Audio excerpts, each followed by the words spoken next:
Hey folks, hope you're well. It seems like we're at that point in the year already where everyone I know has decided they're suddenly on a diet post-Christmas. It's early January, obviously the blues are kicking in, they're all starting to feel bad. I guess people must have all tried to put their trousers on Friday and thought, I'm going out, I want to look good, and then it's all not fit, and now they're all panicking. So literally everyone I know is suddenly going, oh, I'm on a diet, or tweeting about how they've lost weight, or blogging about what diet they're on, or announcing at work that their lunch has only got one sin in it and all of this stuff. And it seems like everywhere I go, people are on a diet of some kind or another. In some cases it's fair and legit, like my mum's been put on like a diet post heart attack to help her heart recuperate properly. So when she talks to me about it, I let her off the hook. I feel like if you have a heart attack and then they give you a special diet, that's allowed, you can do that. But even then, I feel like she's probably eating really, really well and healthy. Lots of people I know are coming to me with these fads that involve them sticking to things that are sins and not sins, which I'm just like, things where my sister eating less than 800 calories a day, which just seems insane. She has made me feel a bit better about it. It's like a keto diet thing. She's doing ketosis, so she gets into that, it starts burning fat instead of whatever. It's debatable whether it's good for you, but I don't know. I was very against the idea of her doing it when I was talking to her, for reasons I'll get to into a little bit. But yeah, it's just so many people are doing it, and I feel like I've given up on all that, because before I met Claire, from the age of about 13 to about the age of 20, I was around 13, 14 stone pretty much exclusively. I stayed at that weight, and my diet was terrible. I remember I used to eat flapjacks left, right and centre. I used to eat Lucozade tablet sweets like they were actually, good for you. I had a missed breakfast, had a bad lunch and a bad dinner every day, and it was all, and I drank like a fish. It was ridiculous. And then when I met her, I was training to be a nurse, and I was busy all the time, so I was maintaining weight there. It was fine. And the only time I'd have good meals when I first met Claire was when I used to visit her, because we used to go to Iceland and buy like a Sunday roast and we'd cook it together, and that'd be like the best meal of the week. The rest of the week I'd be eating noodles and so forth, so I was quite slim. Then we moved in together, and I started gaining weight, but I put it down to the fact that I was just living with someone who cared about me and was giving me 3 square meals a day. We were eating healthfully together, and I probably wasn't as busy because I wasn't a nurse anymore and that kind of thing. And I look back at that and think that I noticed probably 2009 that I was gaining quite a bit of weight. I'd promised Claire I'd lose weight for our wedding. I'd started to get to about 17 stone, and I said I'd lose weight for our wedding. And it got to about a month before the wedding, and I basically stopped eating and only ate 1 vegetarian sausage and 1 vegetarian burger every day for a couple of weeks. I lost like 2 stone, and in our wedding pictures I look really slim and like clean shaven and just the healthiest looking I'd been. I wasn't healthy because of what I'd been eating. After the wedding I just went back to eating normally. All the weight came back on in spades, and I think by the time I'd started uni and got a year into uni, I was overweight, I was lethargic, I was broken, I felt really ill. In hindsight, it turns out, and I'm pretty convinced this is what happened, because I'd stopped eating and ate so badly, I broke my thyroid, which is why I'm worried about my sister's ketosis, because eating 800 calories isn't that much more than the 250-ish I was eating. And yes, she's following a very strict meal thing, that she's paid for these special meals, and that sounds great, so she's probably going to be okay, and I'm less worried. The fact I was eating that low just strained me, and it meant, and I was taking things to try and supplement it or whatever, thinking I was being all clever, and I was really pleased with the results of it at the time. But by the time I got to like, I must have been 22, 23, 24, I'm going to the doctors and they're like, people your age don't normally have broken thyroids, and he's going, do you think anything might have caused it? And I'm thinking, I'm not going to tell you that I basically starved myself for a couple of months or whatever it was, well, about 3 weeks, 4 weeks. I'm sure it wasn't the only thing, but it was like one of a few fads I'd tried, and how unhealthy I'd been. So that was very regretful. And then after that, I've tried all sorts of different things to try and beat it. I've tried the normal obvious stuff of going to the gym. I've tried running, and I've tried just generally trying to be healthier. And what I found is that running really hurt, and like I'd done my back in. I ended up more time laid up than I did feeling good about it. The gym just seemed like an expensive way to just get annoyed with myself. My arms got smaller, my waist stayed the same. That was basically it. And my arms tightened up, but they were like, yeah, no, keep doing it. And I'm thinking, I've been doing this for like 6, 7, 8 months, and all that's happened is I've got smaller arms. That's not results. I wanted a smaller belly, damn it. And I wasn't just doing weights.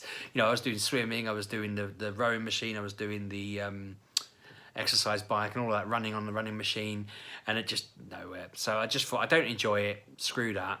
You know, I've tried different things different times, and it wasn't for me personally. So yeah, what I've found in that time since all these fads, I've had to have my gallbladder taken out, so I don't have a gallbladder anymore, which feels like I probably abused myself somewhere there along the way and caused that. My hair's thin. I've got like a line down there where my hair's just not really there. Like everywhere else is fine, but you can sort of see the gap, and it's really frustrating because it's like when it's a bit longer it covers up, but that's not just me going bald with age. That is just a line of hair that's just gone from the fact that my thyroid was ruined and my health was just bad for a period. I wish it had just gone grey. I would have been fine with a grey line down the middle, but just that annoying bald. But when I cut my hair, if they have it the wrong way, I'm like, God damn it, I've just got this like triangle, and that is it. It's not massive, it's just there, and like that's all part of this bit. It's just, I'm not going to get into my hair. I hate my hair. I wish it'd fall out, but I've got like a mole or something on the back, and I feel like it would look weird if I just had completely bald and a brown mole there. I need to have that removed, but I don't want to have a scar there. It's all a web of, I kind of just need that to stay like that. But if it comes to it, I'm going to have to get loads of faff done to make it all look normal, and it bothers me to think about it.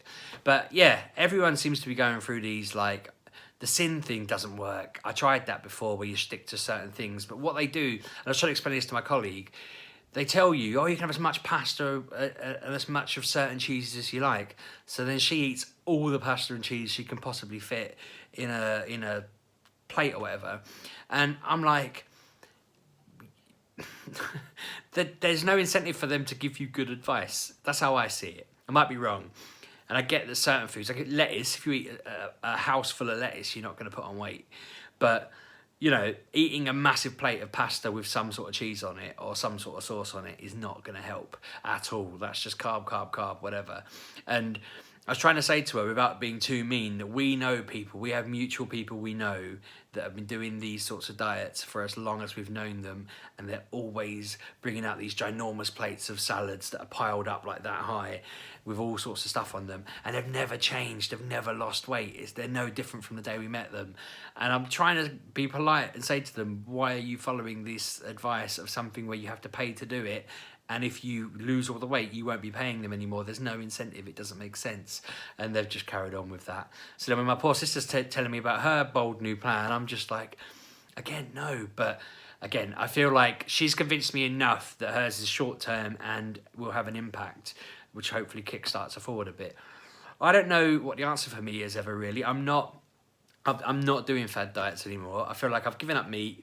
That's quite a healthy decision. It's helped a bit. I have been the most stable in terms of weight I've ever been.